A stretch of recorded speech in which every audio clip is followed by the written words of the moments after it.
सही risk management को use करके आप कैसे एक प्रॉफिटेबल ट्रेडर बन सकते हैं, चलिए जानते हैं। तो मान लीजिए आपका ट्रेडिंग कैपिटल 25,000 है। अब सबसे पहले आपको अपने कैपिटल का 20% यानी 5,000 रुपए अलग रखना है बैकअप फंड के तौर पर, और बचे हुए 20,000 से ही आपको डेली ट्रेड करना है। इसी के साथ हर दिन आपको अपने कैपिटल का सिर्फ 4% यानी 800 तक का ही मैक्सिमम लॉस लेना है।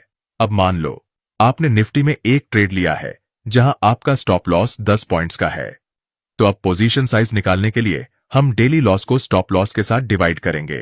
तो आंसर आता है 80 क्वांटिटी। लेकिन क्योंकि निफ्टी के एक लॉट में 75 क्वांटिटी होता है, इसलिए हम 75 क्वांटिटी से ही ट्रेड करेंगे। और अगर आप हर ट्रेड में 1:3 के रिस्क टू रिवॉर्ड रेशियो को फॉलो करते हैं, तो 10 पॉइंट्स के स्टॉप लॉस पर यहां आपका टारगेट 30 पॉइंट्स का होना चाहिए। अब अगर आप इन रूल्स को फॉलो करके एक महीने में 12 दिन लॉस करते हो, तो आपका टोटल लॉस होगा 9,000 का।